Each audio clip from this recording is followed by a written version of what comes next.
আমাদের বাংলাদেশে যে দরজাগুলো টয়লেটে ইউজ করা হয় অথবা অনেকে ফাঁকঘরা ইউজ করে থাকে টেম্পোরারি অথবা রেডিমেড, কিন্তু আমরা সৌদি আরবে এগুলা সম্পূর্ণ নিজ হাতে বানাই। সৌদির বাসায় নিজ হাতে সবকিছু কমপ্লিট করে দিই, লক থেকে শুরু করে সবকিছুই লাগে।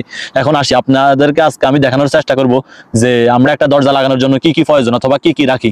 প্রিয় বন্ধুরা, আমরা একটা দরজা লাগানোর জন্য প্রথমত ফ্রেম রাখি। ফ্রেম রাখার পর উপরের কবজার সাইডে একটা বোল্ট মারি দিই। বোল্ট মারার পরে এখন আমাদের যেহেতু ফ্রেমটা দাঁড় হয়ে গেছে, এখন আমরা চাইলে পাল্লাটা উপরে রাখতে পারি, দরজাটা ফ্রেমের উপরে রাখতে পারি, কবজার উপরে ঝুলাতে পারি। ঝুলানোর পর এখন আমরা দরজাটা বন্ধ করবো। দরজাটা বন্ধ করে আমাদের প্রথম দেখতে হবে উপরের লাইনগুলো কি ঠিক আছে কিনা। যদি উপরের লাইনগুলো ঠিক আছে, আলো বাতাস না আসে, দরজাটি ঠিকমতো বন্ধ হয়েছে বা গ্যাপ না থাকে, পরিমাণের বেশি না থাকে গ্যাপ, তাহলে আমরা চাইলে কবজার অপর পাশের উপরে এবং নিচের বর্গি দুটি মারি দিতে পারি বা বোল্ট দুটি মারি দিতে পারি। মারি দেওয়ার পর এখন আমাদের কাজ হলো দরজাটি কি উপরের সাইড লেগে গেছে, নিচের সাইড গ্যাপ আছে কিনা, এমন যদি হয়ে থাকে তাহলে আমরা 4 নম্বর বোল্ট মারবো নিচের সাইডে, কবজার নিচের সাইডে।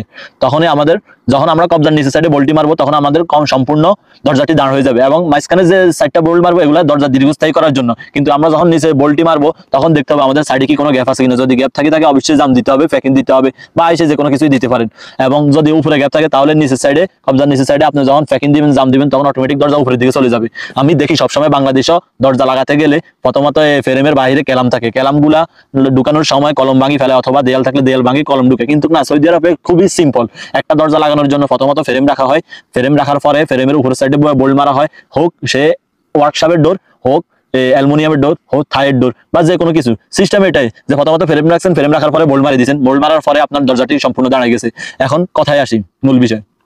4 নম্বর বোল্ট যখন আমরা মারি দিব, যে সম্পূর্ণ দেখবো দরজার উপর সাইডও ঠিক আছে, সাইডও ঠিক আছে, নিচেও ঠিক আছে, যে দরজা বন্ধ করেছি দেখছি ওকে, তাহলে একজন যদি ভারী দরজা হয় তাহলে একজন বাইরে থাকবে, একজন ভিতরে থাকবে ফ্রেমটি ধরার জন্য, যে কমপ্লিটলি এখানে মিজান আছে, মিজান করে আমরা দরজার বোল্টটি মারি দিব। তাহলে এখন আমাদের কাজ কি, দরজাটি তো এখন দাঁড়িয়ে গেছে, এখন সাইডটি বোল্ট মারতে হবে সাইডে দিই, এমন ভাবে মারতে হবে যেন সাইডে বোল্ট মারার কারণে মাঝখান দিয়ে গ্যাপ না হয়ে যায়, তাহলে আমরা জাম দিতে হবে। তো আমরা সাইডটা বোল্ট মারি দেওয়ার পর কি আমাদের কাজ শেষ? না, আমাদের কাজ এখনো শেষ হয়নি। আমাদের কাজ শেষ হবে, এখন আমাদের কাজ হবে সাইডে দিয়ে সিলিকন মারতে হবে। সিলিকন মারার মেন কাজ হলো আপনার দরজাটি যেন 2-1 মাস ইউজ করার পরে যেন না লড়ে। যার কারণে আমি বাংলাদেশে দেখি না যে প্রায় সময় দেখি আস্তর দিয়ে মুছে ফেলে, কিন্তু না, সৌদি আরব বা মিডল ইস্ট যত দেশে মানুষ দরজা লাগায়, দরজা লাগানোর পরে সাইডে সিলিকন মারি দেয় যেন এগুলা লাসা জাতীয়, আঠা জাতীয় এগুলো অটোমেটিক বসে যায়। আপনারা যারা নতুন নতুন ভিডিও পেতে আগ্রহী তারা সবসময় আমার সাথে থাকবেন। আমি চেষ্টা করবো আপনাদেরকে নতুন নতুন ভিডিও দিয়ে উৎসাহিত করার জন্য। যদি কেউ কাজ শিখতে চান তাহলে চাইলে যোগাযোগ পরামর্শ করতে পারেন।